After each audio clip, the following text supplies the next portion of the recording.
Aujourd'hui, je vous présente, je vous parle d'un billet de libération issu de 1848 qui témoigne 5 siècles d'esclavage homme en Roumanie, une tache noire pas très bien connue. Vous pouvez trouver dans le catalogue des expositions plus de détails sur ce billet d'enfranchissement. Il était donné pour chaque personne comme prouve qu'il n'est pas sur le statut d'esclave, mais ça c'était théorique. Parce qu'en pratique, l'esclavage il a continué une dizaine d'années après l'abolition de l'esclavage. Donc, l'abolition de l'esclavage, elle était faite par collective. Chaque personne libre avait besoin d'un billet pour pouvoir se déplacer hors des pays.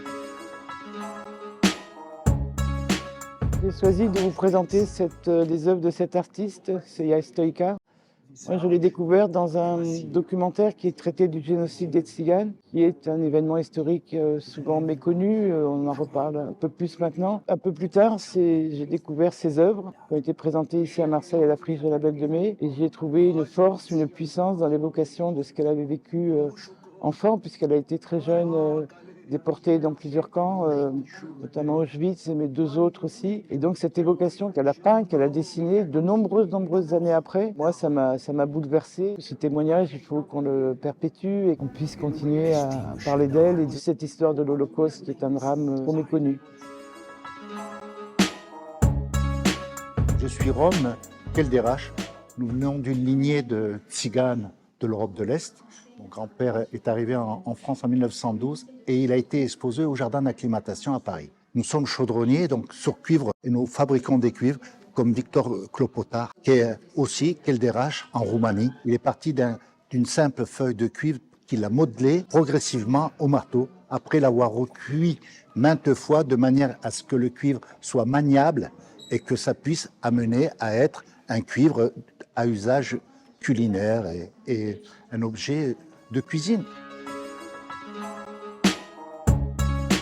Je suis de descendance Sinti, par mes grands-pères de Sinti piémontais et par mes grands-mères Sinti Almanti. Et dans l'exposition, j'ai donné le petit livre des Saintes Maries. Ceux qui viennent aux Saintes Maries ont un petit bibi bleu comme ça. Et souvent, on se comprend pour faire des offrandes à des amis. On a pensé à vous aux Saintes Maries, on a fait une prière pour vous quand on a une veillée, mais souvent des bougies qui représentent ou Sainte Sarah, ou Sainte Marie, ou le Christ. La religion est très importante et les pèlerinages, que ce soit les Lourdes, les Saintes Maries, mais les Saintes Maries plus particulièrement parce que c'est vraiment le début de la saison. Et c'est là où on commence à rencontrer tous ceux qu'on n'a pas vus, autant famille que amis. Et même les sédentaires. Notre sentiment sur la religion n'est pas que folklorique comme beaucoup de gens pourraient le croire pour les Saintes Maries, parce que c'est vrai qu'on est un peuple de musique. La musique fait partie de nos prières. C'est pas folklorique, c'est vraiment sentimental. Les Saintes Maries de la Mer, les voyageurs étaient déjà présents en 1930, alors qu'il y avait que les Saintes Marie Jacobée et Sainte Marie Salomé qui avaient leur procession. Sainte Sarah n'est sortie qu'en 1935. Et c'est qu'à partir de 1935 que le folklore des Saintes Maries est apparu. Et tant mieux, ça fait rencontrer les gens. Si on vient aux Saintes Maries, ce n'est pas pour s'amuser, c'est vraiment en tant que pèlerin.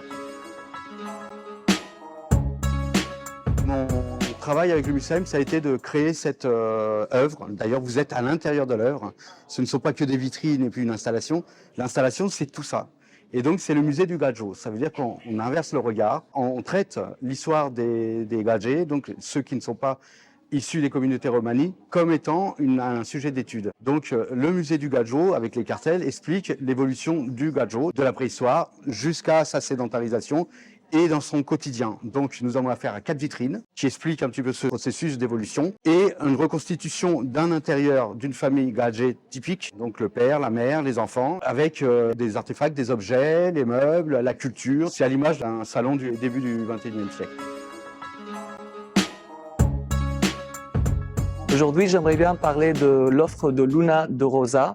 C'est une offre qui parle de la structure de anti-tziganisme. C'est pas très simple de parler d'un concept comme le racisme structurel contre une communauté marginalisée comme les communautés roms. Je pense que le choix de l'artiste d'utiliser les multi-matériaux dans un collage, c'était un très bon choix. En bas, il y a les fils qui rassemblent aux racines, comme l'idée de présenter cette idée de créer un arbre. Elle essaie de ramener ensemble tous les éléments pour donner une idée et la gravité de l'impact de cet racisme structurelle en communauté. Ma participation principale avec Moussem pour l'exposition Barvalo, c'était dans le cadre de l'enquête collecte. Et j'ai fait un travail à Seine-Saint-Denis avec un groupe de femmes de la communauté d'hommes. Je travaille principalement autour de la question d'intégration de cette communauté d'hommes qui vient de la Moyen-Orient et qui est un ethnonyme avec la communauté rome. Et on a créé un tapis de laine. Cette collaboration, elle était super productive. Vous pouvez trouver dans le catalogue de Barvalo et également dans la collection nationale de Moussem.